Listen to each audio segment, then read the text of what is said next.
Hello everyone, it's the hardcore legend Mick Foley wishing a nice day to everyone there, right there at True Heel Heat. Yeah!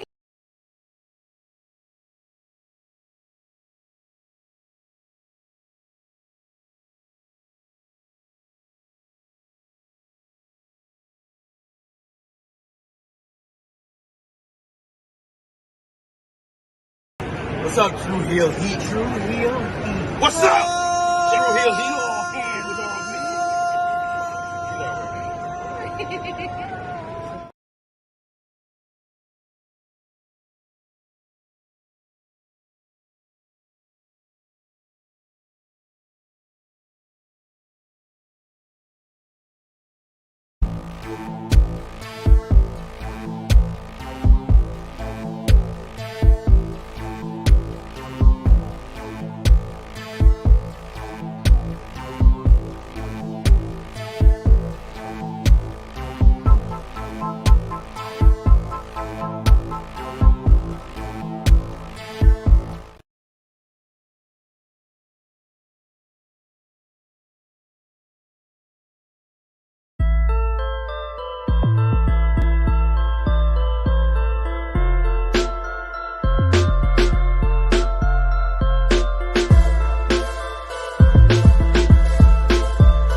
It's been a long time, but we are back. Hello, hello, hello. It is me, your True Hill Phenom, SP3. We are live on the True Hill Heat YouTube and Facebook for our Dark Side of the Ring Season 4, Episodes 1 and 2 review on Krssi and Tammy and Magnum TA. We are here to discuss the opening 2 episodes of Dark Side of the Ring, because here at True Hill Heat, we've been shooting in the Dark Side of the Ring gym for quite some time, but we are back at it.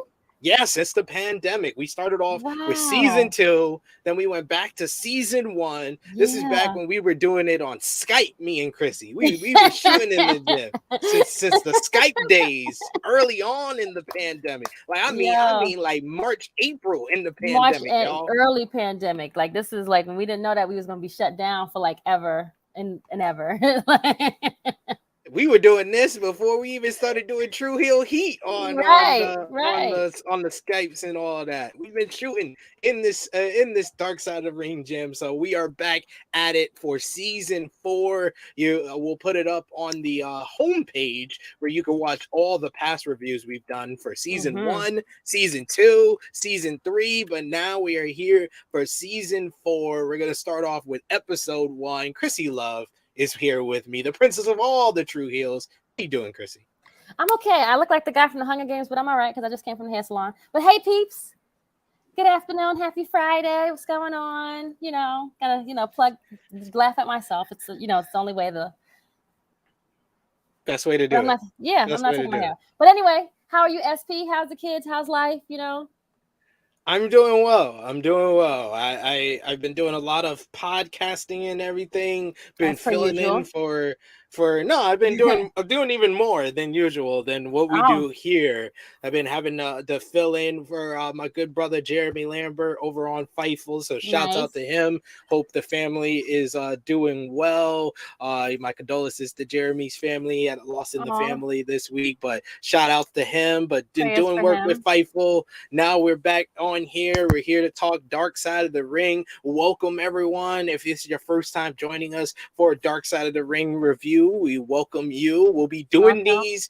We were discussing before we went live. We will probably be doing these on Fridays around this time. So everybody has enough time to kind of absorb the episode a little bit when it drops on Tuesday. Yeah. And, we have other things on this channel. This channel is a lot busier than the days when Dark Side of the Ring was like our main content we were doing here. So we got a lot of other things that we have on the channel. So Friday seems like it's the best day for us to team up and do these reviews. But welcome We're going to start off with episode 1. But before we do that, we appreciate you all for joining us live. If you're watching on demand, we appreciate you as well. Remember, show your appreciation back in the easiest way possible. Drop the thumbs up on the video. Share this video with all your wrestling fans, friends, and family on all your favorite social media platforms. If you're new to the True Hill Heat YouTube channel, you can hit that subscribe button. If you don't, that's okay too. But all of that helps the algorithm as well as your live chat. If you're with us in the live chat, sound off.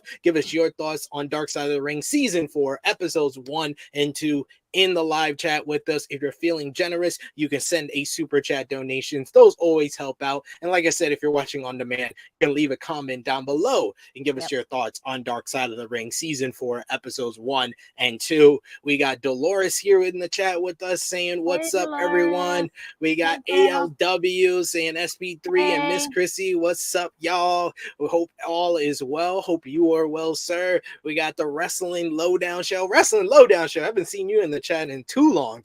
So he's just joining us for the Dark Side of the Ring. I love how the stuff on the screen is coming up. That looks real fancy. Fancy smancy. Yeah, right. No, exclusive right. Stuff. We done got a little couple of dollars or something. Like, this is fancy stuff. What's going on over here with the True Hill we upgrading apparently. I see. These tweets. we got premium package now. Listen. We got the premium StreamYard, yo. We up in here. We up in these streets. But yes, sound off in the live chat. Keep those comments coming. We always like to highlight your comments. You can also highlight your super chat donations. But we're going to start off with Season 4, Episode 1 on Krssi and Tammy. That is Kris Candido and Tammy Sytch. Miss Krssi Love, before we get into breaking down this episode, what was your thoughts on this episode and how familiar were you with the story of Kris Candido and Tammy Sytch before watching this episode? Did not know. I remember him being a part of the Body Donnas, but I did not know that they were like a whole like couple. I knew she was for the streets, and I knew that she was with Shawn Michaels, but I know. We need that clipped. We need it clipped. Tammy Sytch was for the streets. These hoes ain't loyal, son. That song was made for her. You know my missus hates Tammy Sytch. She hates her with a passion. She really does. I mean, I can understand why. And like one of the people that were talking, she was like, before the internet, like she was like that big, she was like the diva of WWF, like she was it girl. And I was like, wow, like I thought back and I was like, yo, this is so true. And she was, she was loud on the mic, she was annoying, kind of reminds me of like what Carmella, like annoying and loud and screaming ish almost. And like that's what I understand why she couldn't stand her too. I get it. I understand. It's fair, but yes, definitely for the streets, friend. Sad. For the streets, ladies and gentlemen. Dolores says Tammy was past the streets. She was in the gutter. See, you know what? I mean, listen. On the nose. On the nose. Right, yep. She was a gutter smut. That was what it is. Yep. Jesus Christ, you called her gutter smut. Let's get into this episode already before we get into more insults.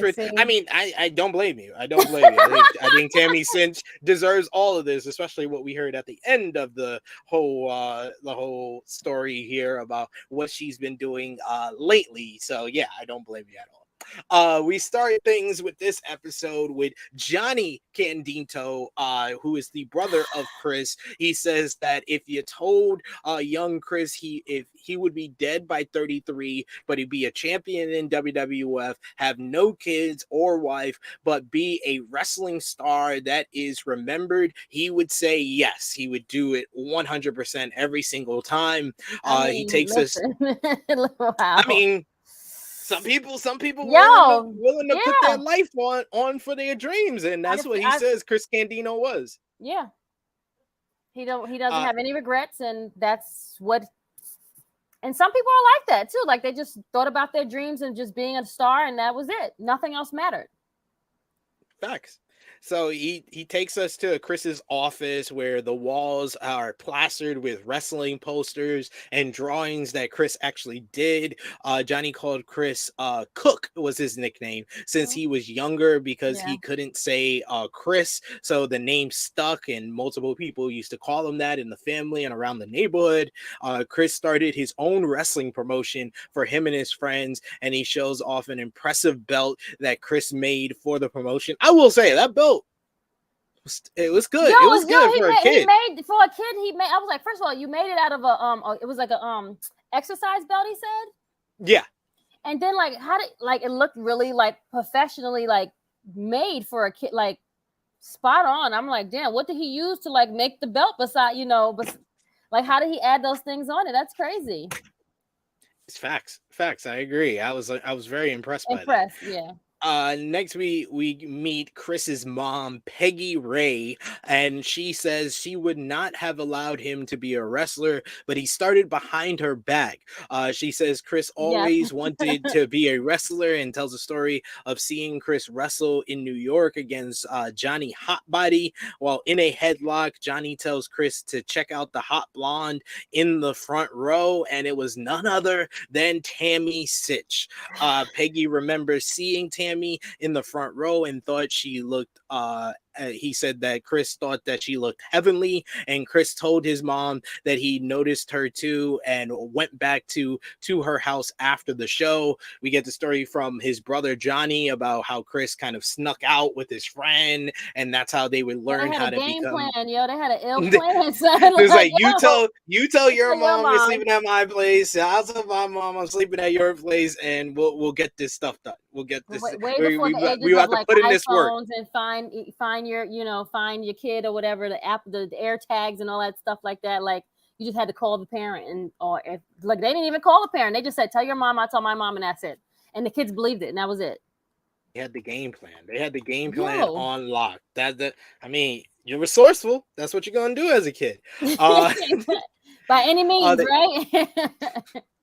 They talk about Tammy and say that she was a bright high school kid preparing for college and then started dating Chris. They were way into each other, and Johnny notes that Tammy became Chris's other obsession outside of wrestling. His mom tells a story of how Chris took a girl to the prom and left her there to go to be with Tammy. That should have been the signs right there, though. You know what I'm saying? Like how that ain't like. Think about it. She's coming up there over your eyes. Yes, I'm saying like that should have been the sign. The flags was all there. He was blinded by her blonde hair and love. That's what it was. Blonde hair and boobs. The two B's. 3 B's. With Tammy, who showed up in a convertible, and they rode off into the sunset. His mom makes sure to note that she didn't approve of. Look at how she gonna come up there in a convertible. Homie ain't even have a car, son. Like he ain't have a car. She was whipping it. She was whipping it good. Yeah, whip it good. She whipped it real good, I'm sure. Right in the convertible. Stop it, top it. Peggy says that she did think Tammy was very nice in the beginning. She emphasized in the beginning. Yes, in the beginning. After high school, Chris was doing everything to get booked on wrestling show, and he really wanted to work in Smoky Mountain Wrestling, which bring us one of the famous talking heads of Dark Side of the Rings. I feel like we've seen him way too many times. Yeah. It is Jim Cornette, who ran Smoky Mountain Wrestling. He knows that he is the one that brought Chris and Tammy to mainstream wrestling. And the drawback was he couldn't pay Chris enough. There's a little picture here of young Chris and young Tammy. He said he couldn't pay Chris enough to justify him moving from New Jersey to Tennessee for what was just $75 a night. And Tammy had no interest in the business, but Cornette realized that she had some charisma and was obviously a smoke show, as he says. He had the idea to make Tammy a manager so they both could be paid and justify moving. Peggy didn't want him quitting school, so she made him apply to college in Tennessee, and once accepted, she allowed him to go meet Mr. Cornette. She thought that it was going to be temporary, and notes that he had to wear a baby bonnet during his first few matches, and she says that this is why wrestling drives her crazy and makes no sense to her, but to some people it does make sense. So he basically played like a crybaby in his early days in Smoky Mountain. What do you think about Cornette coming up with the idea to make Tammy into a manager, just starting off as Krssi's girlfriend? Are you there, Krssi? Are you? Can you hear me? You see yeah, me? I was. Okay. Yeah. You're fine Sorry. now. I was like, what do you think about Cornette being the one who came up with the idea to have Tammy be Krssi's manager? I'm not surprised. I guess she was gonna be there, and if she's gonna help, I mean, you might as well like put her somewhere where she can be like useful and resourceful. So I wasn't surprised at that point. I was shocked that she was in college going to be a doctor, and then wrestling took it a different route. That's what I was shocked about. That's wild to imagine that there's an alternate universe where Tammy Sytch was the doctor. Was in school. And I'm like, what kind of doctor was she gonna be? Plastic surgeon? Oh yeah, she did say that. I think that's what she said. Yeah. I think she said plastic surgeon. I mean, listen, she could have did, it could have been out, it could have happened, but other, roads came ahead of that. So wherever the road takes you, apparently that's how she was. At this point, we brung in another former person that we've seen on a couple of these Dark Side of the Ring episodes, former WWE champion, WWE Hall of Famer himself, Mick Foley. He is here, and he says that bad guys have more fun, and Chris liked being a jerk. We see him smash a cat in a bag with a lay drop from the top rope. We see Chris enjoying playing. He said Chris enjoyed playing the bad guy, but Tammy ended up being the ultimate villain. We get Tammy audio from 2020 where she says wrestling was Chris's thing and she wanted to be a plastic surgeon, and it kind of fell backwards into the whole wrestling business for her. Cornette says that Tennessee was highly Republican and everyone hated President Clinton and Hillary Clinton. So he saw an opportunity to piss every Republican and hillbilly in East Tennessee and surrounding states. So he gave Tammy a character of a New England woman that idolized Hillary Clinton, and she nailed it in one take. We get some good Smoky Mountain footage here where we see Tammy leaned into that idea that she could make people hate her and wasn't afraid of it. And Foley says that Tammy lit up the screen. What did you think about those early promos from Tammy that we saw here from Smoky Mountain Wrestling, kind of being the New England snob who loved Hillary Clinton? Very, very impressive. Like he said, he gave her some word. He told her to run with it, and she ad-libbed and did it all in one take, and she was really good. And she was in, and like he said, like, people don't like, those type of, they don't like the Democrats coming in trying to like change up their America, and they don't like those type of things. So what a way to put a squeaky clean blonde white girl from East Coast and like make her out here to just like run shit in Tennessee.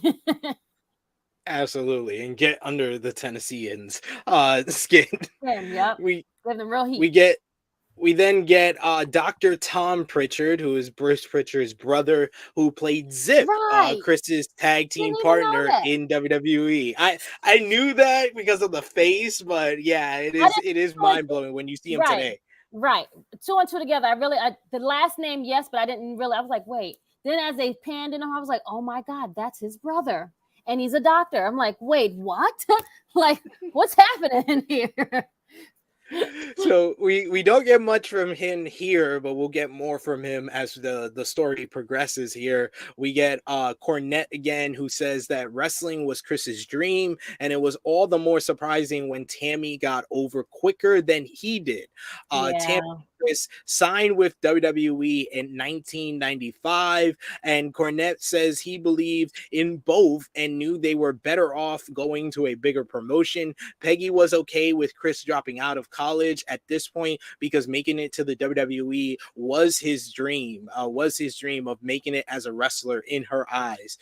Chris's dream was getting to the WWF, and he accomplished his goal. And she says not a lot of people are able to accomplish their goal, even though she didn't really kind of believe in it, and especially the fact that he didn't have a parent that really believed in it. That made it all the more impressive. And Dr. Tom says that Tammy was ready to conquer the world from the beginning, and they agree her head grew pretty big with the success. And here we go. Here's where the real story begins, ladies and gentlemen. This is when the cars start going at full speed.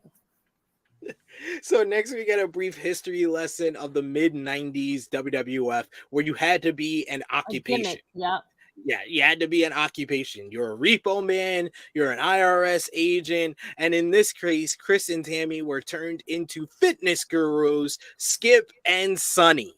Johnny,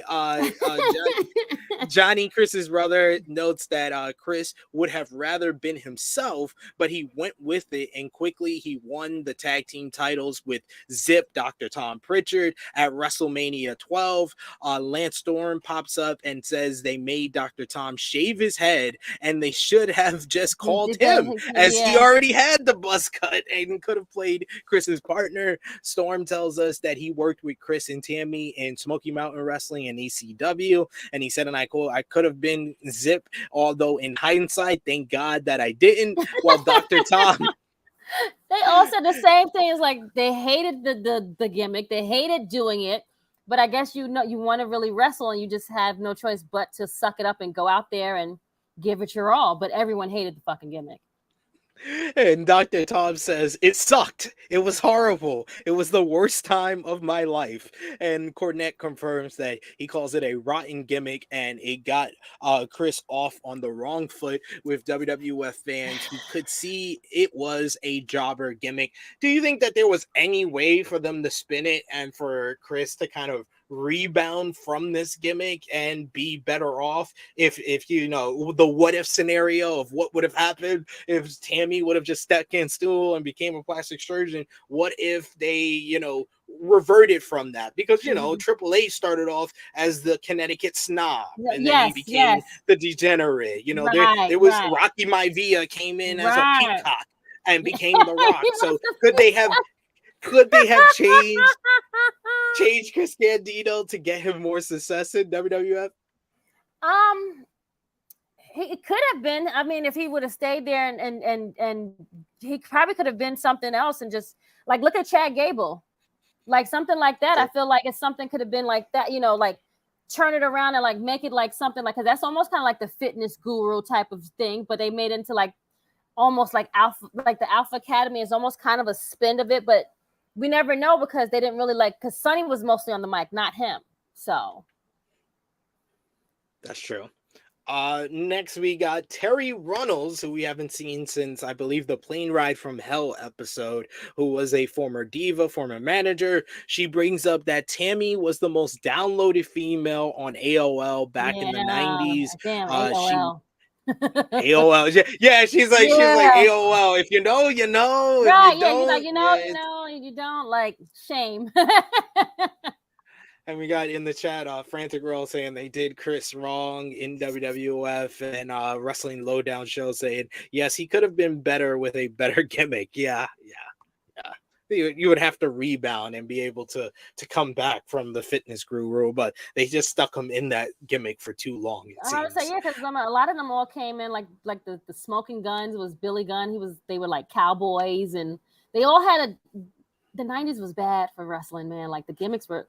We really liked that shit though. Like I can go back. I'm like, this stuff is cringy.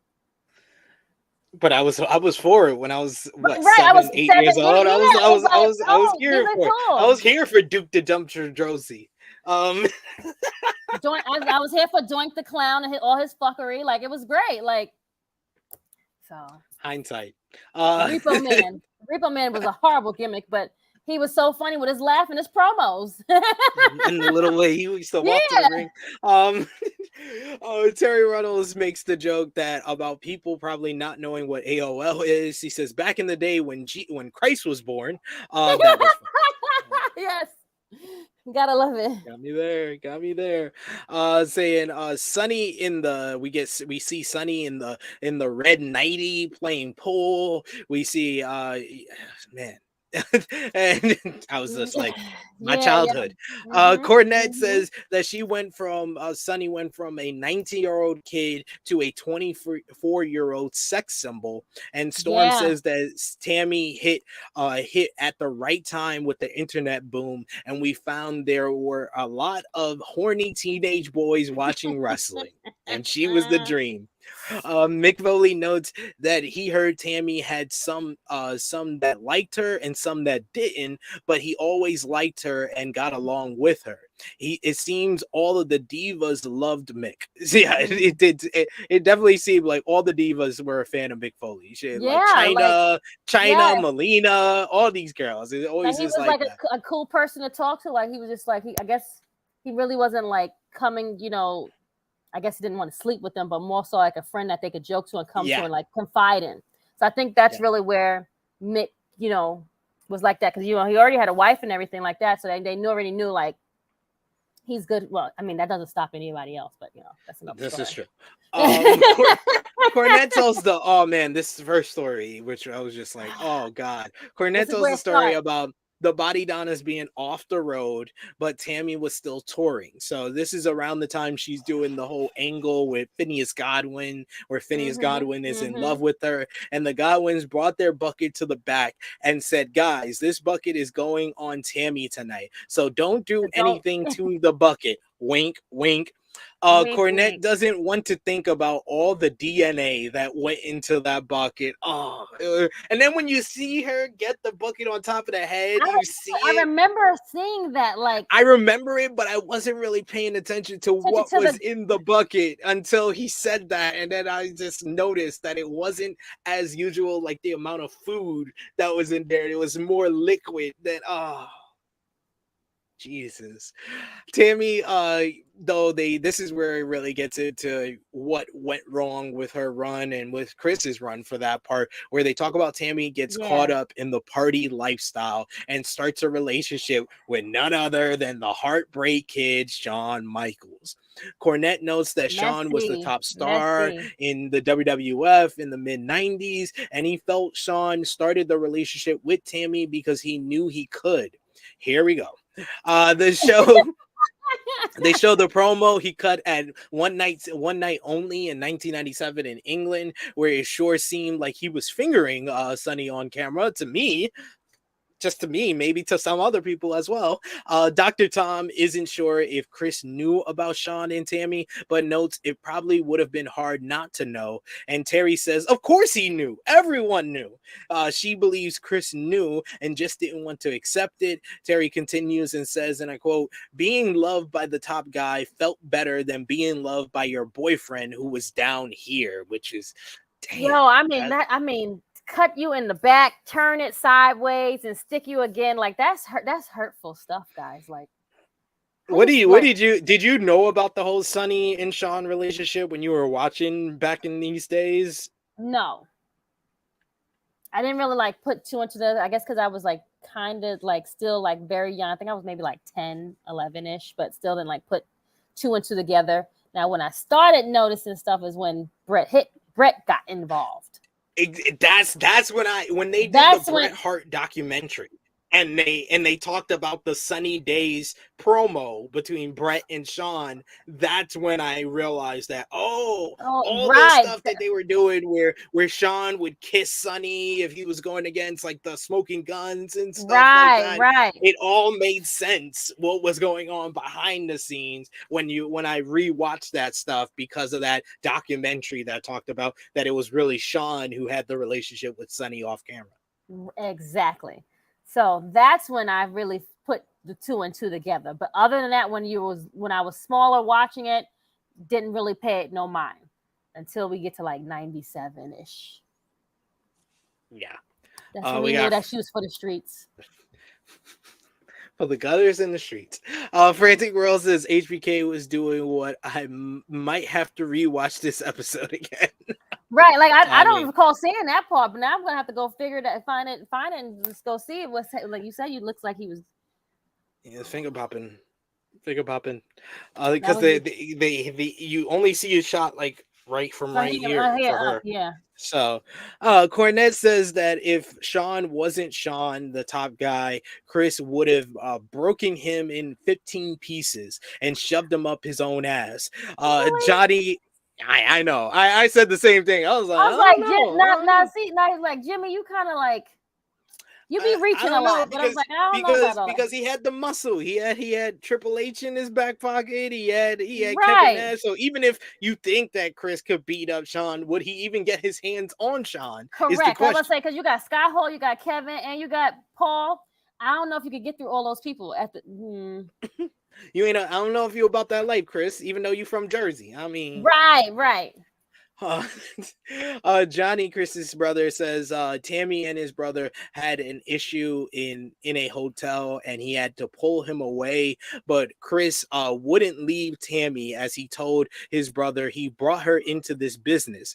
Tammy back in 2020 says they were together for 7 years and she was tired of the same thing, so they split, and that's when she started seeing Sean. Girl. Really? Man, come. Ma'am. You know, delusion is a real thing, right? Ma'am. Like,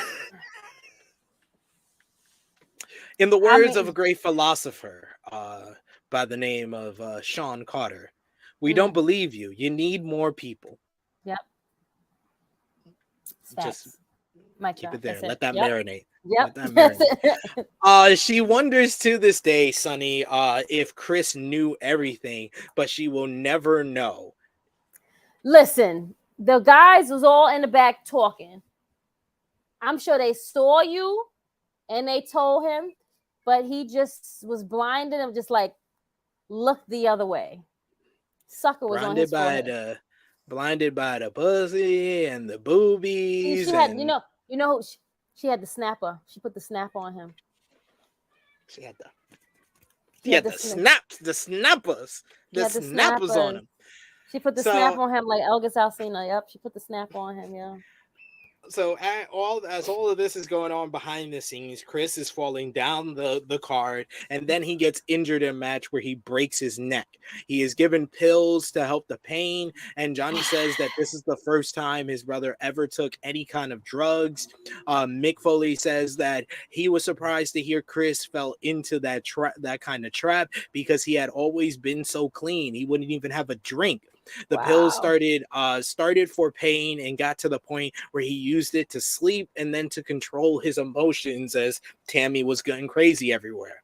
Then on the other hand, you had Tammy, who was this massive star, and Chris is not well liked by a few key people on the roster, as noted by Mick Foley, and Chris leaves the WWF and joins ECW.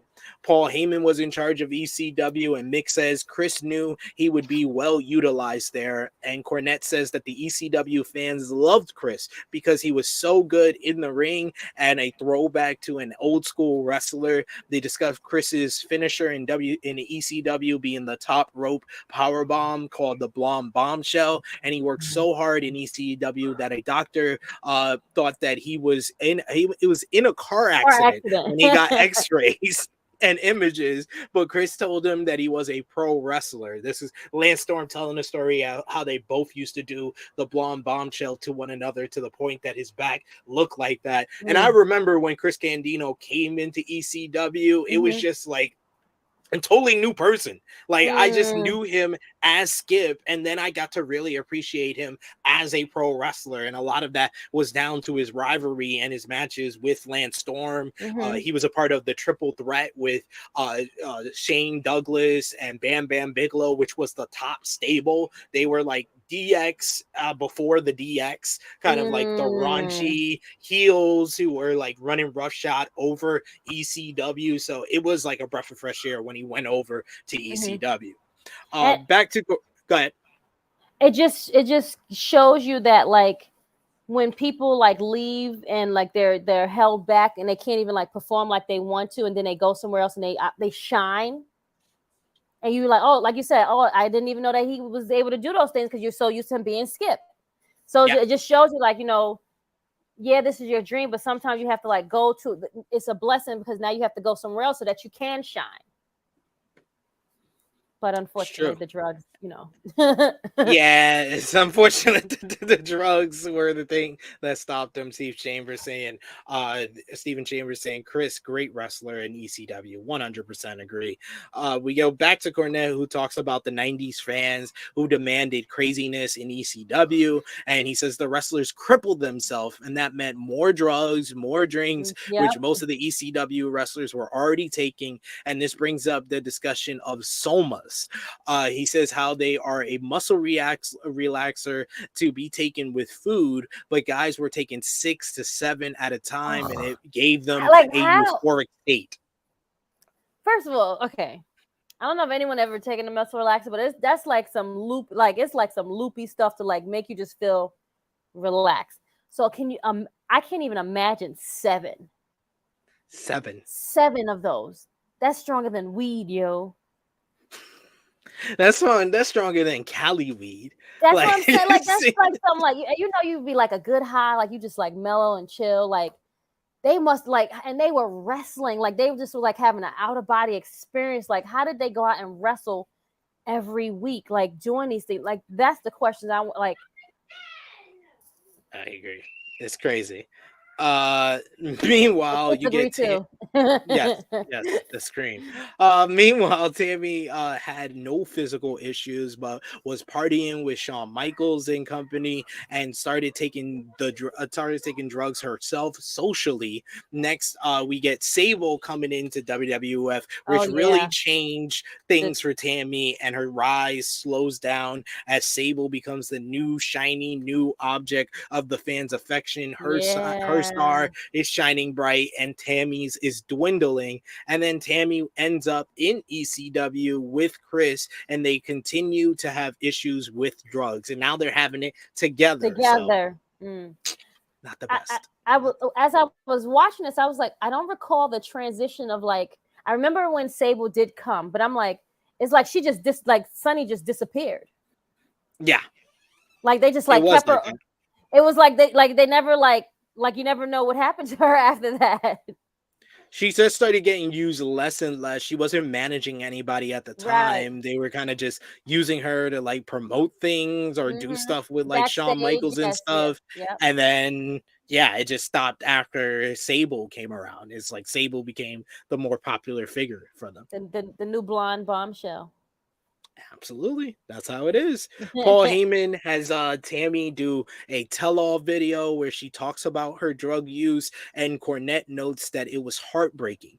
We see Tammy is crying and saying she hoped she didn't wake up the next morning, and off camera you hear Paul say, "Tell us about that. Describe that feeling," which did not make Paul Heyman look very good here. No. This was, I was like, damn, Paul, like, I ride with you, but this right here, this ain't it, son. Like you was dead wrong. You was wrong for this one. Dead wrong, sir. Instead of getting this girl help, you go and put it on. But I guess back then what was the for that time? VHS. VHS. Right. Like that time you had to like the most like explicit things were like selling back then. Yeah. So you would have to think about like, what can make more these VHS get off the, you know, who's going to rent them or who's going to take them, who's going to buy them. So. True.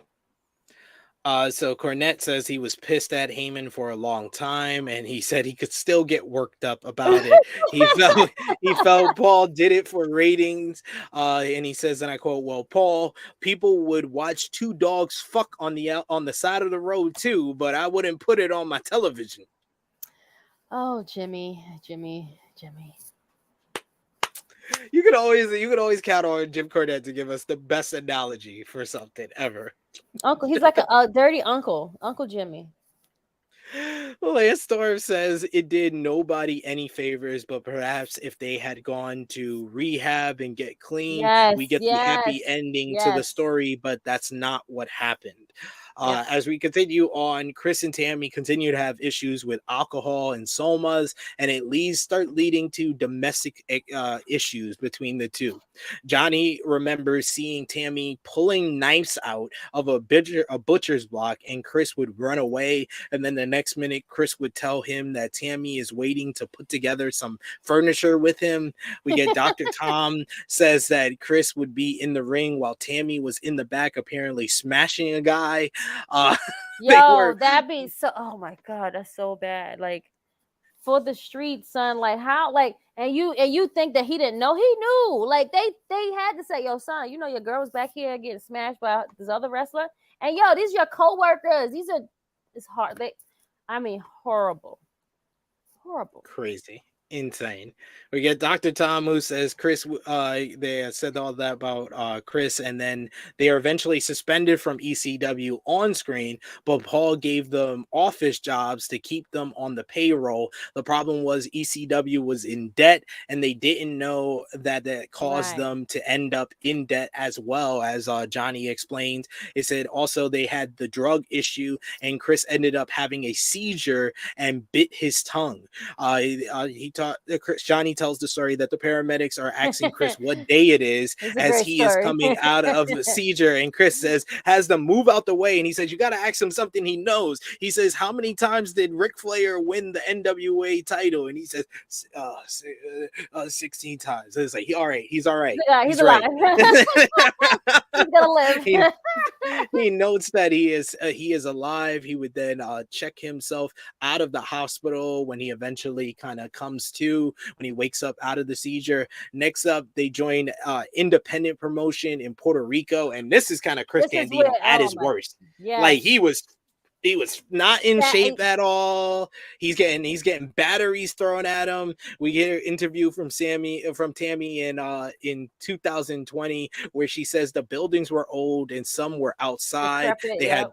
They had batteries thrown at them, had piss dumped on their heads. Also, somas were all over the place in Puerto Rico. And Chris told his brother that he was okay living fast and dying young and wanted to leave behind a tanned corpse.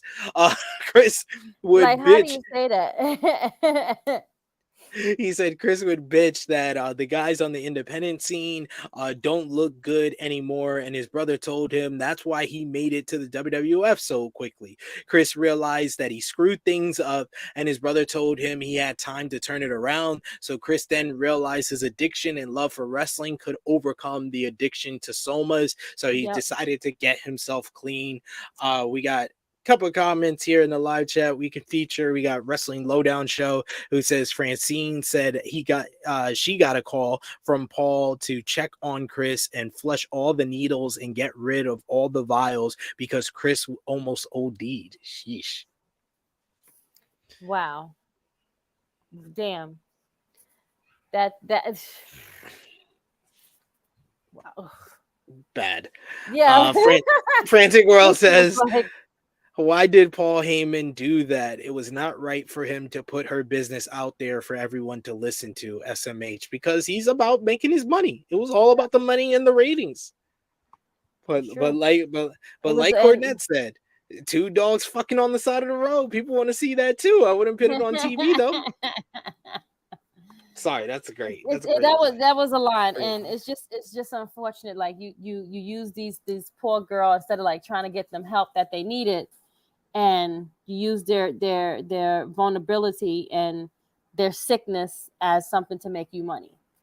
Yeah, it is sickening. So Chris gets himself clean. He gets back in shape, and he ends up in TNA. Everyone could see that he had the drive back. Johnny says that Chris had the happiness back he had when he was first signed with WWF, and he apologized to his brother for everything that he did to him, everything that he saw when he was younger. And Lance Storm says that he's seen the Smoky Mountain Wrestling Chris that he once was. Then tragedy hits in a crazy way as Chris is wrestling in a 6 sides of steel cage match for Lockdown in TNA. He takes a bump off a drop kick. He tries to bump away from a nearby cameraman and he breaks his shin. And it did not look good. You saw the boot going a different way. It was ugly. Chris can't stand and gets taken to the hospital. He is embarrassed because he had to leave the ring like that. He goes through extensive ankle surgery, and then just a few days after ankle surgery, this guy wants to show up at TNA TV. But he then boards a flight home, not knowing the tragedy that awaits. He made it home and he called his mom and said that he didn't feel so good. She told him he probably shouldn't have flown home and needed to rest, and that was the last time she talked to him. Johnny says Chris was fine on the phone, and then the next morning he gets a call that Cook is in the hospital. He tried to open his eyes and wake him up, and when he grabbed his hand, he realized he had passed away. So we get the story that the blood stopped flowing in his body. He just started walking and found his church and said some prayers talking about Johnny. He said his brother breaks down and needs a break.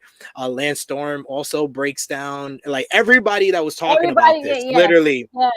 That's the first time I seen this, and they talked about some crazy stuff on this show, but that was the first time that I saw multiple people. We had like Kevin Von Erich when he was talking about his family, he broke down, but we had other people who was telling the story. We had people break down for various other things, the Eddie Guerrero when we had the Chris Benoit story and stuff like that. But I had never seen a consecutive of 3 straight people breaking down and not being no, it was 4 straight, because you had Lance Storm, you had his brother, you had Dr. Tom and Jim Cornette all broke down at the same time. And then like by the very end, the mom was like crying too at the end. But yeah, no, it was, and everyone all said the same thing about him. Like he died from a damn blood clot. Like all of that, and he worked so hard to get back to himself, and he was looking great in TNA, and then it's just unfortunate of like what happened. Like seriously, I did not know. I told you this before we went live, but I did not know that was why he passed away. Like I had only heard it from like afar, and anytime anybody died in wrestling, I didn't want to know that much about it. Like I just kind of heard about it, and it's like, oh man, that's sad. He was so young and stuff like that. But I had not done the research before this show, and that's what made that reveal kind of hit me in a different way, because it was just like, damn, off a blood clot after getting yourself clean and all that you've been through, it was that. And who knew that he shouldn't have got on that flight to go. He went back home. Is that what he did? Like he left the Well, he went to I guess he flew to TNA and then flew back to go home, and that ended his life because of the blood clot. So we hear from Tammy in 2006, and she says that the doctor came in, knelt by her, and said, "Sorry, he's gone." She thought the doctor meant that he got up and walked out, and he told her, no, they lost him. And she still couldn't comprehend that. She was informed Chris had a blood clot after surgery, and it went to his lungs, which caused pneumonia, and then went to his heart, and there was nothing they could have done. Chris's mom says he was gone by the time she got to the hospital, and she starts blaming herself. This poor woman. She told him to go. So she told him to go lay down or go like take, She said, I let him down. I let him down. The producer even asks why she would say that. And she says, I should have been there and not let him gone through the surgery by himself. I miss him. I miss him all the time. I feel sad that he didn't get the opportunity to enjoy more life, as he had a lot more life to live. That was heartbreaking to hear from her. Like how much she still blames herself all these years later. All these years later. And it was like, no, he But I guess that's as a mother, the love for your babies. You always have the need to want to protect them and make sure that they're good. And she feel like she let him down by not making sure that he was protected and taken care of in the time that he needed. Cornette is in tears. He says that this kid didn't do anything to anyone. He got over his problems. He was so dedicated to the wrestling business that he died. He could have stayed home and should have stayed home, and he would have been paid. But he wanted to be there. He shouldn't have flown, as it can cause blood clots. A broken ankle fucking killed him. That's what he is. That's what Cornette. That's when you Cornette and then that's when Cornette needs a minute, because he's like, he doesn't get sentimental about many people, but damn it, he was a good kid.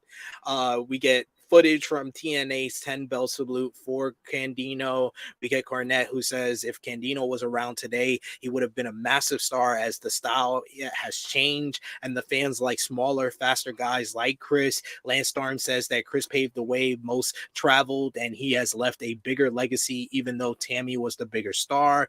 Terry heard that Tammy says that she has no regrets and she doesn't know if anyone can utter those words and actually mean it. And then Terry says that she last talked to Tammy when she got out of jail, and we get a quick history of all of Tammy's legal issues. And it's disgusting hearing her laugh about having 7 DUIs and a couple of jail stints from a previous interview.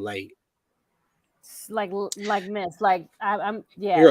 fucking low life. Yes, you need to be under the jail, sis. Like, you never can question what God's intentions are, but that's someone that just doesn't deserve to see the light of day. Like, doesn't deserve to be, and she's obviously not.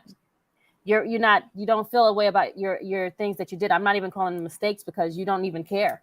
So Cornette says that you hold out hope that people can get straight, but then Tammy kills someone driving a car while drunk when she has no license because of all the other DUIs. We see court footage of her bail hearing in 2022, and Dr. Tom says Tammy just keeps denying everything, and he hopes she doesn't come out, as he doesn't want her to do any more damage. And Cornette says that he never would have seen what happened to Tammy coming, as he didn't think she would have lost track of her life like this. He also says again he feels Krssi would be a big star today, and Chris's mom says that his legacy is that he lived his life to the fullest and chased his dream. She says he was special. He was my special kid and was special to a lot of people. I am thankful for that.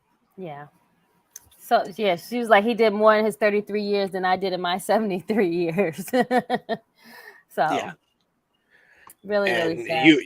You're damn straight, King of the North. This episode, this show made Paul Heyman look like a bit of a dickhead, didn't it? And that is why we do, at the end of this, the MVP, LVP of this episode.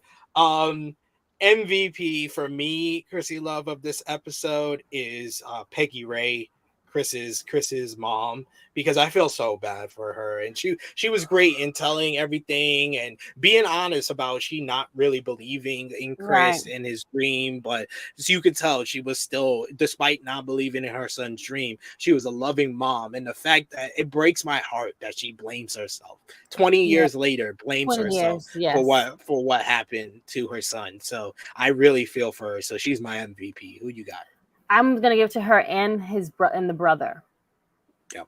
I'm gonna give it to them. Those are my MVPs. I feel so sorry, for her that she blames herself, and again, as a mom, like, the only thing that you're supposed to do is protect your children by any means, and she feels like she let them down that way. So I understand that, but 20 years later, like, it's so sad. So I send her praying and healing over there, and just don't beat yourself up so much on that, because you wouldn't have known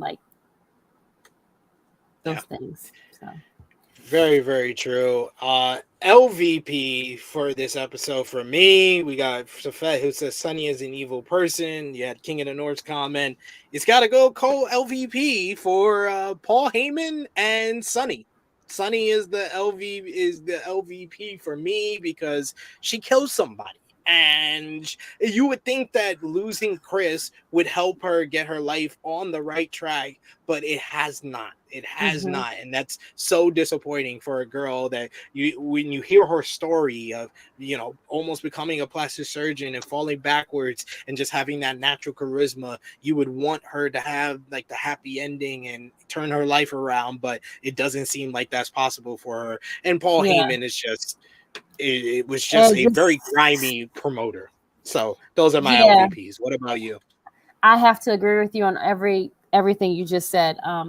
Yes, definitely Cole, LVPs, definitely Sunny was first, Tammy, and then definitely Paul for being a slime ball and trying to just think about money and just not thinking about trying to get them help that they needed and put them in debt. Yes, indeed. Indeed. Every single time. It seems like that. We got a couple of comments here to feature. We got Safet, who gives LVP to Sunny and Paul Heyman as well. He agrees with you for MVP, Chris Candido's mom and his brother. We also got Safet, who says Sunny did have a tweeter beef with the late Ashley Mazzaro. Not surprising. And then we got Frantic World, who says, I'm sorry. I'm surprised they didn't talk about Sammy Run in the adult entertainment industry. They didn't need to. They didn't. I'm about to say this story was. They didn't need to. They had it one. I think they did very well. Like you didn't need to like put all. Like we already know the person that she is and where she comes from. It's like rags to is riches to rags basically because you did it the opposite way. Like you were you got money and then you got too big of yourself and then you became like this low life.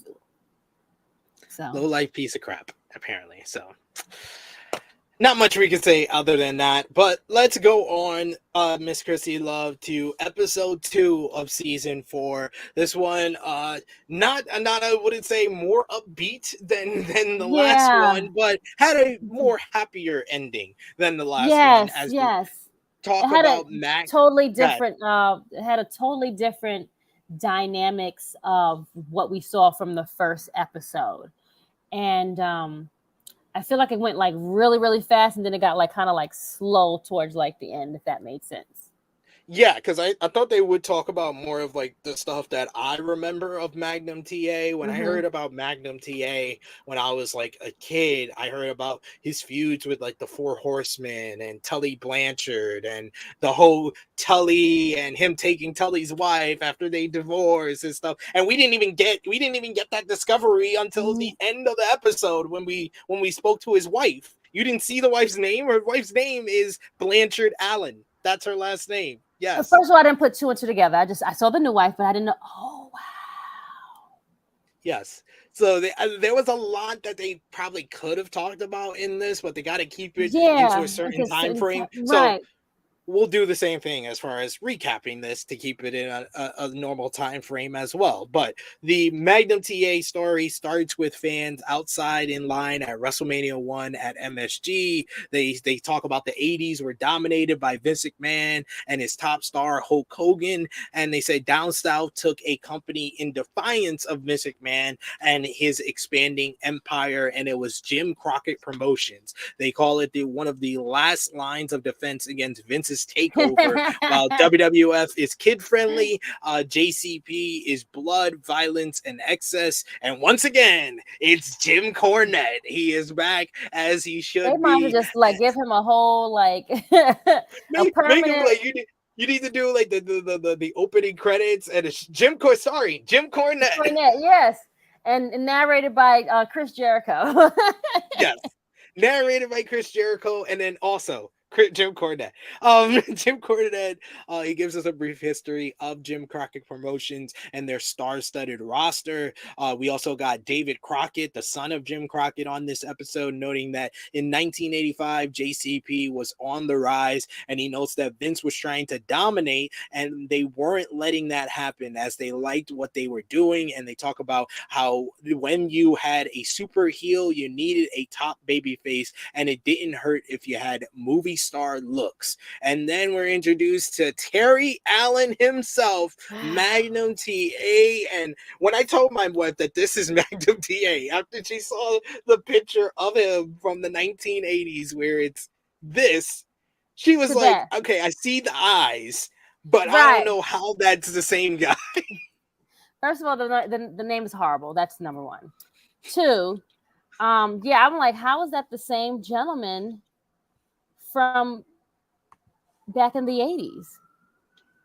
I'm like, where? I mean, like, I like your wife. I'm like, I see the eyes. Maybe it's I don't know, but I'm like, how is that the same man? Maybe I don't know. I don't know. Continue the So story, friend. we introduced him, better known as Magnum TA, Terry Allen. He was born in Virginia and started wrestling in 9th grade, doing amateur wrestling. Like a lot of guys who got into the business, he was found working as a bouncer in nightclubs and bars where wrestlers would hang out. And we get the story of Buzz Sawyer, who Cornette calls a talented wrestler in the ring and an obnoxious, crooked, sorely malcontent son of a bitch outside of it. You And gotta he love is the Jim one. Cornette. I swear, you have to like his analysis of how he describes people. It's amazing. Like, and then when you saw the guy, you're like, that should seem like it's spot on. That seems right. accurate. Seems accurate, especially I when don't you even hear know the the man. story. Right, that's what I'm saying. I don't even know him, but that sounds like that matches this person. So Buzz Sawyer discovers Magnum TA. He became friends with Magnum and got buddy with him and told him it was hard to get into wrestling. He gives the whole story and explanation to his parents after he takes him to his home, and he tells him that he needed $10,000 for a wrestling license. Magnum's mom believed in him and got the money from her parents, and Buzz takes the money, and shockingly, Buzz Sawyer vanishes from the Carolinas. Like Cornette. how? And then Cornette. Go ahead. Then it's the description of what the licensing was, and it's only like $10 to $20. So you got these people. That was the best part. That was the first part. What he said was like $10, $20. And you know, 10 stacks back then was a lot of money. In the 80s? He said it was like $100,000. It was like 1979. He was like, that's he like got that from his grandfather. His grandfather got that money for him, yo. Poor old man. That poor old man. Sucker right on their face, son. Now, how could you take people money like that, yo? No one good one. So go ahead. Knowing good well you had no good intentions. Cornette notes that Buzz is an asshole and saw someone he could sucker out of money. He talks about wrestling licenses and say they still exist in some states, but they cost between generally $10 to $25. The producer asks if Magnum ever got the money back, and he says no. He tells a story of letting Jimmy Garvin know what happened, and Jimmy knew Buzz, and we get Jimmy Garvin on this show. Another guy who looked nothing like he did in the 80s. Now it's crazy. Do you have a picture for him? Or no? He probably no, I don't. I don't have one for him. We get. He's told Magnum to look up Buzz and pay him a visit. So Magnum left the next day, headed to Portland, and knocked on Buzz's door. Buzz was a little shocked to see him, but took Magnum to his ring downstairs and started showing him the ropes. The thought was Buzz was just going to run Magnum off, but Cornette notes it backfired as Magnum became a much bigger star than Buzz ever was. The next night, Magnum wrestles Buzz on television, and people noticed how well he did and figured he was trained by Buzz. Magnum notes he wasn't. Buzz only worked out with him for like 2 hours. 2 hours. This is a great story. It started off like this started off really, really great. Like it was like, damn, like so you found this man, you didn't ask for your money, but you got 2 hours of wrestling training. Hey, great that's stuff. $10,000 worth. Jake the Snake. The hell it is. You gonna give me something. Like I can't go back to my parents and tell them I ain't got no damn license now. Jake the Snake Roberts is with us as a talking head. Aww, and he Jake. He said I love him saying I am what's left of Jake the Snake Roberts. He did say that. Oh, listen, Jake, like you've lived a great life, you know. Not a great life. Well, in the beginning. We learned about his dad. Oh, yes, you're right. Shit, you're right. Okay, okay, never mind. I take that back. Listen, you can live a great life right now. Hey, you lived a great life for a few years in wrestling. You did. Yeah, the 80s, the 80s. Yeah. Your childhood wasn't great. No. Your latter years wasn't great, but yeah, somewhere in that in the middle. middle, yeah, they're in the middle of the yeah, it's like the sandwich, somewhere in the middle, like it was good. At least I would hope. I think it was good. All right, Somewhere in go the middle. on. Yeah. We got Sorry. Swag Fan 100. Thank you for joining us. Saying hi, guys. Magnum TA had a bright future. He had it all, looks and skill, and yep, the women loved Magnum TA. Screams were deafening. Love it. He also says WWF had wrestlers I love too, but NWA was my jam. NWA would have been my jam during those Right. days I'm as about well. to say the same thing as they show it now. Of course, we were not even either here or we were very, very small. That looked like it had Dusty, it had Ric Flair, like it had like, I don't know how did WWE compete with that. I don't know, maybe they were like more bells and whistles, but they look like they had better they were more the sports, even back then, sports entertainment entertainer. more Yeah. than just the But yeah, diehard kind of blood they wrestling. they look like they had like the better wrestlers and the better wrestling, like gimmick wise. Like look, they had Dusty Rhodes came out with the blue hat on with the robe and stuff. Yo, that shit was fly, yo. Like, man, they wasn't doing that Wrestling's on WWE. Muhammad Ali. I love Yeah. them saying that about him. Yes. That's actually a part we're on now where we get Magnum gets a call from Eddie Graham and he packs up and he heads to Florida. He says the day he stepped foot in Florida is when he really started learning the business. And Dusty Rhodes was the booker back then. Jake notes that he's the Muhammad Ali of wrestling. Cornette explains to everyone what a booker is and he compares it to a movie director. And he saw that he had his next star in Magnum TA. Magnum calls Dusty the most influential guy in the history of his career. We also get my good friend Bill Apter on this show here, and he calls himself the most recognizable journalist and independent broadcaster in pro wrestling of the last 50 years. Shots fired to Dave Meltzer. There you go, Bill Apter. He did say that, yes. And I didn't know who that man was until they was talking to him. I was like, wow. He was the guy that created Pro Wrestling Illustrated. I used to go to the newsstands in New York and get Pro Wrestling Illustrated. That's how I discovered everything in wrestling was from Pro Wrestling Illustrated. He notes that Magnum looked like Tom Selleck, and Andre told Terry he should be called Magnum TA as he got it from Magnum PI. You hate the name. You hate the name. Let the people know why. It's a terrible name, guys. The name is terrible. No, nothing. There's nothing good about that name at all. It's very lazy. Because he looked like Tom Selleck, which he did. Yes, because he had blonde hair, he had the mustache. But Magnum TA, Andre, come on now. It's a horrible name. And the people loved it, though. Because what was he going by? His regular name, I think, right? Terry Allen, yeah. Yeah. And then he just came and it was like, nope. Andre just changed his name and you should be this name now. That works better.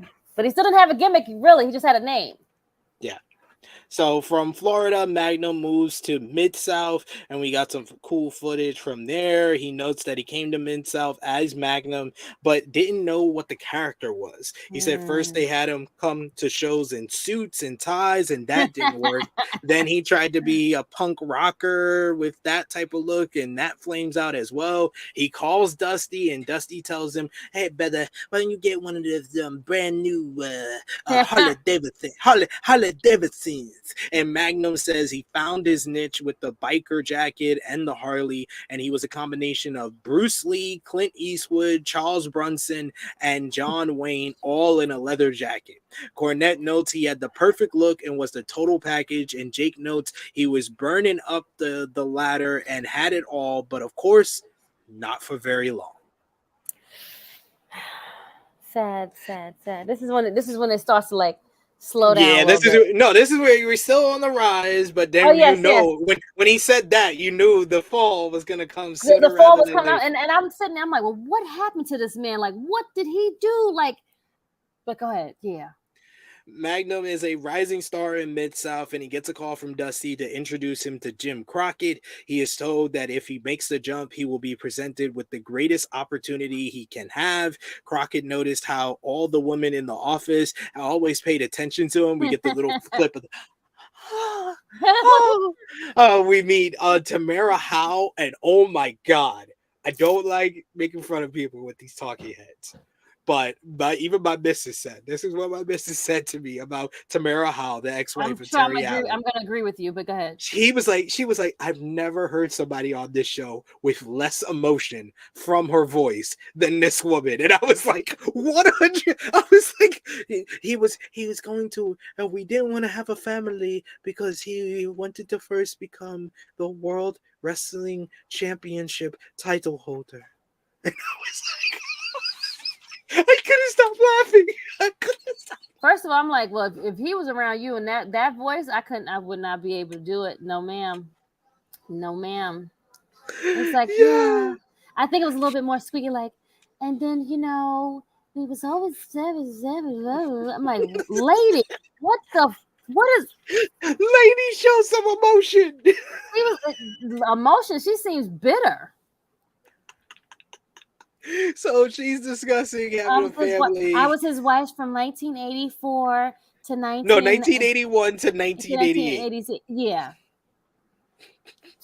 So she shows home photos, including them at the baptism of a baby, which was Cody Rhodes. That was that marked out for that. I was like, wait, that's your godfather, son? Like, whoa. But he did say Magnum TA. He said his best friend was Dusty Rhodes, though. Yes, and that shows it right there. Dusty was at their wedding. They had a picture of Dusty at their wedding. At the wedding, as well, yes. where he was the best man. Magnum talks about settling down, but yet he had been a sex symbol in wrestling. He had a timeline. You know when you have timelines, friend. They don't. But go ahead. He had a timeline. Cornette talks about the squeals from the women, and Magnum notes that it was like Animal House 24/7, and it was more than any red-blooded male could handle. Cornette said they had more sex on the way to the ring than I had in my life. I had to pause that one because I was dying laughing. Even the producer even broke out laughing with that line from Cornette. Crockett says that women would reach out and touch Magnum's blood and say they would never wash their hands. Tamara says they were shopping in a mall one time and a girl fainted when she saw Magnum. And she's like, oh, she fainted. And we're just looking there. We're just like, oh. Okay, she just was not aware. Like she's like Jennifer. What's the lady that's from the White Lotus? I think she's worse than her. Oh, that's great.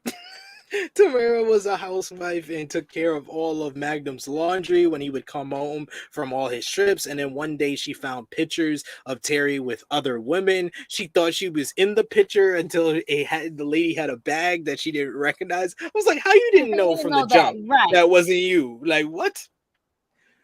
Nikita Koloff is then introduced.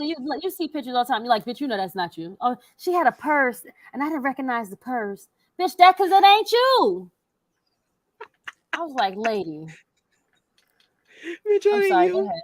Yeah. Like, bitch, that ain't you. What are we doing?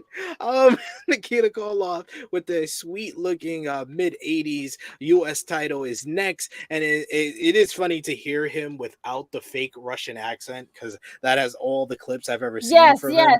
And his accent wasn't even all that good either. I'm like, what is happening right now, people? Like, what we do? He tells us it was 80s. They thought exactly. But it's even Russian. That's the next part. I'm like, what are we doing? So he tells us that he hails from the great state of Minnesota, so that completely ruins that for me. But he played up the Russian gimmick because it was the 80s, and we have all seen Rocky IV. After notes that Magnum. Okay, sorry. Go ahead, friend. That Magnum and Koloff had a best of 7 series. Russian. You're gonna get a fake. I'm sorry. No, you got to get a fake rush. You can't get Ivan Drago. Right, like. I mean, come on, guys. Like, sheesh. And once he started talking, I'm like, wait. And then they go and show the footage of him talking Russian. I was like, I know y'all lying. Like, y'all thought this was a rush, and the people bought it though. It's true. We got Frantic Rollers. That's why his ex-wife was upset. All the woman was all over him, and she didn't know. And she didn't know. Yep.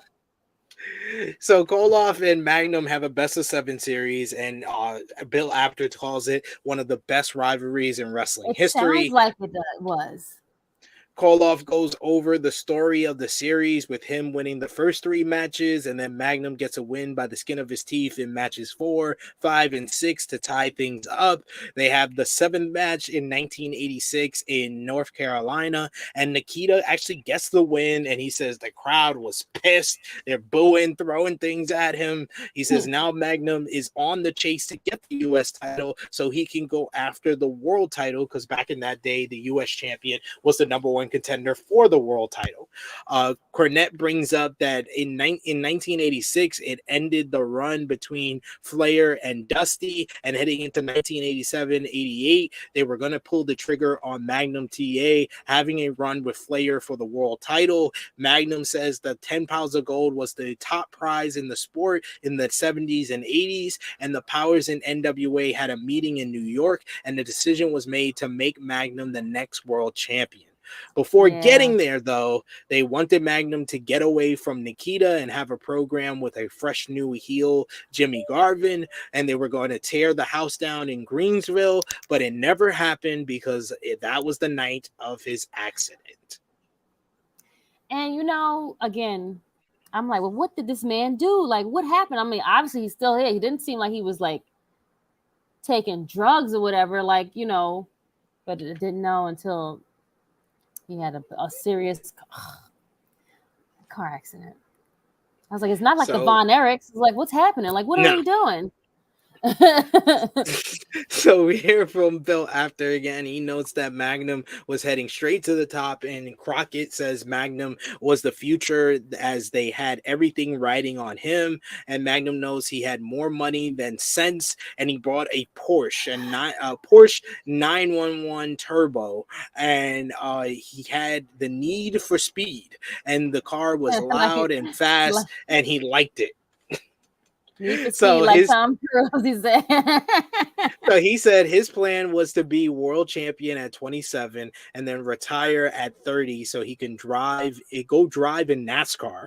He thought it was ridiculous to go out there wrestling in your mid 30s. And then on October 14th, 1986, he does have the match with Garvin. He gets the win. He drives his car home on a rainy night and is on a 2-lane road about 5 minutes from his house. He knows the road as he had been on it 1,000 times, but it was pouring and there was a dovot where water had gathered, and he made the turn and it started to hydroplane and turn, and he tried to counter and made the situation worse, and he spun the other way and hit a telephone pole that cut in half.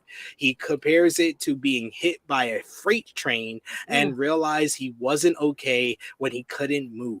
They had to use the jaws of life to get him out of the car and couldn't airlift him because of the heavy rain. It changed my life. It changed the people I work for, and it changed my family, says Magnum TA. We get Tamara, who says that the police called her and she was frightened when she saw the porch and thought it meant Magnum was dead. She was told he fractured some vertebrae and needed immediate surgery, and he was told he may end up having neck down, being paralyzed from the neck down, and was told he might even need to be on an iron lung and ventilator for the rest of his life. He was being shot up with morphine every time he blinked as a way to as a way to try to communicate with the doctors, and his wrestling career was done as he never was going to be able to get in the ring again. Sad. So sad. Like, you did everything the right way, and then that's why there are accidents. One accident just changes your whole course of your life. And we went to dinner and they said, yeah, we're gonna make you the champ. And then great. And that can never happen because he had the accident. So sad. And like showing the footage of like the car, like, and then the magazines, like the clippings of like them, like it was a big deal like back then. Like he was a big star, and he's like, oh, wrestler was like critically almost in a car accident. They show the car. And they show like parts of him. It was like so crazy. So sad. So sad. He had the world at his fingertips, and then it just all went away. So we get to some news footage of the accident, and we see what remains of the telephone pole, which was ridiculous. What was left of the telephone pole? They also showed the Corvette, as Cornette notes it was a miracle anyone was alive. The Right. accident was the top story on the Charlotte Observer, and the hospital received 8,000 to 10,000 phone calls, and a ton of flowers were left in the lobby. They show footage of fans gathering for candlelight vigils, and Magnum's mom meets the press and offers an update on him soon. And then we also get Garvin, who notes that kayfabe was strong, so the heels couldn't even go to the hospital to visit Right. Magnum. Yes. They I had to love that part of convince the story. they had to convince a cop they knew to sneak Flair and some of the other heels up the back stairs so they could visit Magnum in the middle of the night. Flair brought the 10 pounds of gold and put it on Magnum and said, "I'm giving you this one, and I'm waiting for you to get back in the ring for the other one." That was very nice by Ric Flair. We don't hear a lot of nice Ric Flair stories, so this is yeah, this is a great one. So we even hear this great story where they say Magnum wasn't earning an income because he wasn't working. So the boys said they would donate a portion of what they made and Crockett would match it. And I thought that was very sweet. You don't hear those type of You don't hear stories those stories. all the Yeah. time. Yeah. Tamara says that she was at the hospital every day and bathed, fed, and did whatever Magnum needed. Magnum said once he got out of the hospital and realized what was happening outside the world, he felt horrible. He said everything was being built around him and there was no plan B. And Crockett calls Magnum a shooting star and nothing was going to stop him with Magnum, but they now had to find their way, like Magnum had to find his.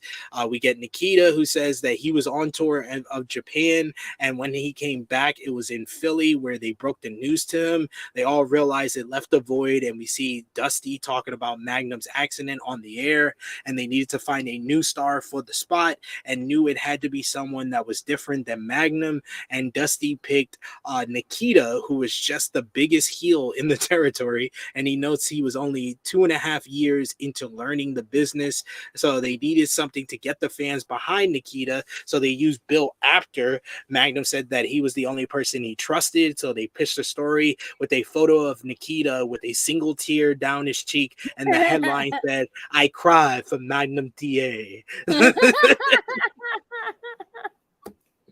Love it. Such good stuff. That's pro wrestling, y'all. 80s pro wrestling.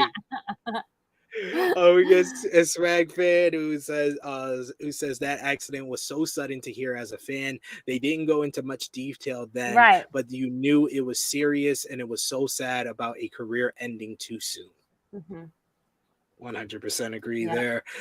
We then get Magnum was in the hospital for months, but refused to give up. In April of 1987, Crockett had the idea to bring Magnum back to a show for the first time. He walks to the ring with a cane, and the place explodes with cheers. He hugs Dusty and Nikita says he got choked up for real. And Magnum says it was the most emotional experience of his life.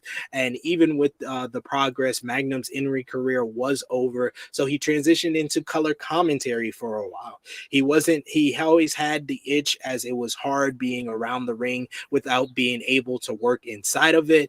And Magnum continued to cheat on his wife even after the accident, which I was just like, damn, homie. Yo, that's what I still getting like, around? Even barely walking? Barely walking. You still listen. I mean, Ray Charles was doing it too. So hey, then give me money. When I'm lean. But I'm like, bro, you should take care of it. Ain't you kind of like handicapped though? Like you still getting around? Like we bathed you, homie. What are we she doing? was there with you every day, and you was like, no. My dick ain't injured. Right. She obviously so she obviously has enough, and who can blame her? Obviously, right. I think enough was enough for her. She's like. Magnum admits it was a bad deal and he feels bad about it. She loved him and it was hard to leave, but how many times can you let something like that happen, she says. Meanwhile, Crockett starts tanking and makes a deal with Ted Turner and WCW is born. Crockett says the future of the NWA is different if the accident never happens and the sky is the limit. I mean, I don't I don't know know. if I Yeah. don't know if Vince would have not won. I think Vince would have still won, but One, yes, but maybe they last a little bit longer longer. if the Right. accident doesn't happen. Yeah. I feel like, but because you don't know what kind of run he would have had. You don't just have like financial, problems right away. So I don't know if that was the start of the finances or whatever, but you never know what happened. So is he paralyzed or like what? They say he's a quadriplegic. Okay. He's classified as that. So they Okay. go on to say he thinks what could have been, and he would have been satisfied as just having a run as the world champion and passing it to the next 20-year-old, 20 something, and seeing if he could do better. Jake says what happened to Magnum should be a lesson to everyone about how life can change in the blink of an eye. He's classified as a quadriplegic, it says, and he doesn't let that slow him down though, and even continued he had another shot at love, and that's when we were introduced to his current wife, Courtney Blanchard Allen. And yes, Again, I didn't know that. I didn't put the two and two together, friend. I'm I gonna was have to go waiting back for and this. watch. I was Go ahead. waiting for this. They talk about how they met each other in 1987 and both were going through divorces. And leaned on each other as friends and became more than that later on. They I don't bet. mention it here, but yes, that is the wife of Tully Blanchard, the ex-wife of Tully Blanchard, which makes Magnum stepdad of Tessa Blanchard, Krssi Love's favorite wrestler.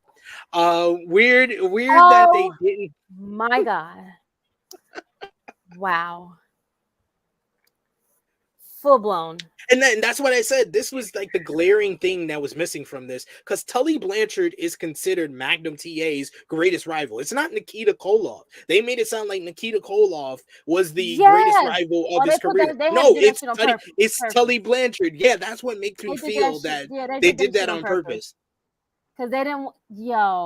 Nah. Dark Side, y'all got some explaining to do. No. Because the Y'all one wrong. match that I've always seen, that I've seen multiple times of Magnum TA, is him versus Tully Blanchard from Starrcade in an I Quit match, where he basically is about to stab Tully in the eye, and that's when Tully says I quit. It's one of the most gruesome matches in Starrcade history. Go out of your Oh way my God! to I have to watch go it if you find it. haven't Yeah, watched I it have to go before. watch Yeah, that. it's on Peacock. It's on the network, Wow. so you could definitely find it. Really? Yeah, Okay, say less. yeah. Say less. Courtney says that day to Wow. day is tough for Terry, but he will never tell anyone that. And he loves sharing his story to help others and knows he has lived his dream. And people say, what if? But he thinks, what if he never woke up at all? And he is thankful that he did. So What? that is the story of Oh my Magnum God. TA. I would say, unlike the Chris and Tammy episode where, like, we had Frantic World bring up, oh, I'm surprised they didn't talk about her adult entertainment life. And I was like, no, they didn't need to, because they They didn't need addressed the to. things No. they needed to. They needed to Yeah. address the whole Magnum TA, Tully Blanchard, and the wife story, because that's his greatest rival. And then to find out the real life stuff of him getting with his ex-wife after they divorced, like, Right. Like that's a huge part of the story that's missing. They gave the ex-wife too much shine. Like we could have talk more with the new wife. Yeah, no. Yeah. Wrong. But okay. I can't believe that's Tessa Blanchard's stepdaddy. Look at that shit right there. We got Frantic World that says you are a different guy if you still having random females sleep with you after a major accident. Hey, they don't call him Magnum for nothing. Well, technically, he wasn't using the Magnums either, though. That's also true. Oh, but let's do our MVP, LVP for this episode, Miss Krssi Love. Who is your LVP for this episode here, Krssi? Ooh, Dark Side of the Ring. Yes, I agree. Whoever decided to not talk about the whole Tully Blanchard Magnum TA rivalry and the real life stuff, that's whoever it is, that's the LVP of this. But if I had to do it on the people involved that I saw, it would be, even though she got cheated on, I'm sorry, but Tamara, you're the LVP Yeah. Sorry, because you didn't look like you were really involved and like being around and just sad. It felt like a hostage situation the way she was talking. Like she didn't want to be there. Like, she you know, didn't want to you know talk how about like this. some ex-wives will talk about, oh, we had a great time, like we were great together, blah blah. Like I never got any of that feedback from her. Like it was like it was an arranged marriage, and they hated each other from the get-go. my daddy made me marry. He sold 2 cows and the farm for me to marry him. Oh man. So yeah, tomorrow is my MVP for this episode. I mean, I want to give it to Magnum because it's great that he was able to. Yeah, like I don't know if I should. So I am going to. Yeah, I'll give it to Dusty. I am out of the story. Dusty Rhodes is the real MVP of all this. He's the real MVP because he saw something in him. He gave him the drive and gave him the idea to get the motorcycle, get the motorcycle jacket. So yeah, I'll give it to Dusty Rhodes. You're right there. But yes, that is episodes 1 and 2 of season 4 of Dark Side of the Ring. I had fun as always talking it up with you, Miss Krssi Love. Miss Krssi Love, please let the people know where they can follow you on social media. Oh, but also we didn't do the thumbs up, thumbs down, thumbs in the middle. So for episode 1, thumbs up, thumbs down, thumbs in the middle in 3, 2, 1. Thumbs up for Chris and Tammy. And for episode 2, Magnum TA, thumbs up, thumbs down, thumbs in the middle in 3, 2, 1. I'm going thumbs in the middle. Okay. I'm going thumbs in the middle because they didn't address the whole Tully Blanchard. Okay, you're right. And the whole real life thing. I'm not a thumbs down because it is a story that, if you didn't know Magnum TA, you learned stuff about him, but they just missed out on a very important chunk of it. So, got to give it a thumbs in the middle. Let us know in the live chat what you thought about the episode. Let us know in the comments down below what you thought about the first 2 episodes of season 4. Miss Krssi Love, please let the people know where they can follow you on social media and everything you got going on, sis. You can follow me on IG, Twitter, and on Facebook. It's Krssi Love _1 or True Hill Krssi Love or just my name. And you catch me tomorrow. We do our flagship show at 11:05, which is True Hill Heat. Be there or be squared, friends. No serving Facing Hills this week, but we'll probably do it for next week. And yeah, that's about it. And catch us, next week Friday for another episode of Dark Side of the Ring, man. Absolutely. This was fun. Next week, we got the Graham family dynasty. So I have no idea what that is, but okay. It's a lot. It's a lot there as well, I'm sure. But follow me on the Twitter machine at TrueHillSP3. Follow the gang, Facebook, Twitter, and Instagram at True Hill Heat. Patreon.com/True Hill Heat. You know what we're gonna do special for Patreon this one? It's not gonna be on the channel, it's just for a Patreon backer. So $3 a month gets you it. At the end of the season, Krssi, we're gonna rank every episode of season 4. Okay. That's what we're gonna do for Patreon. Patreon. We'll rank every episode from worst to best for our Patreon backers. Okay. That's it. I'm excited. Can't wait. Rickety, don't worry. You could join us live tomorrow, 11:05 a.m. Eastern Time for True Hill Heat 229. We got a couple of guests joining us. We got Kieran from Wrestle In, as well as Fightful Overbook. He's going to be talking about New Japan Pro Wrestling's Dominion show to kick off the show tomorrow with us, talking about Bryan Danielson challenging Kazuchika Okada for Forbidden Door. We're going to talk about that. Greatness, man. Yo. And we also got tomorrow with us Drew Nichols of Love Wrestling CA, and he's going to be talking about this week in WWE, Raw, Seth Rollins getting challenges for the World Heavyweight Championship, and all the news from WWE. Sheamus, Finn Balor, how dare he? How dare he say such stupid? Those are fighting words, son. Those are fighting words, bro. And it's your fault that it happened to me. Like, don't do that to me. No, you don't know.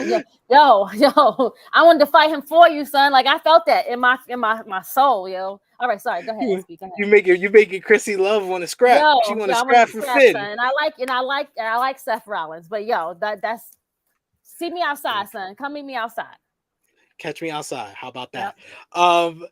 Also, for this weekend, Sunday, we got our list video for the month of June dropping, and we're going back to the month of May, and we're talking about Memorial Day weekend 2023 with the top 10 best matches from AEW Double or Nothing, WWE Night of Champions, NXT Battleground, New Japan Pro Wrestling, Best of Super Juniors, Impact Under Siege. It was a lot of shows for Memorial Day weekend, so we're doing a top 10 best matches, and also we got next week top 10 best matches from the Best of Super Juniors 30 tournament as well. So check all of that out. Join us live here tomorrow for True Hill Heat. Me and Krssi will be back with Dark Side of the Ring next Friday, and we will see you tomorrow for True Hill Heat. But for Miss Krssi Love, it is me, your True Hill Phenom SP3. This has been our Dark Side of the Ring Season 4, Episodes 1 and 2 review. We are signing off until next time. Later.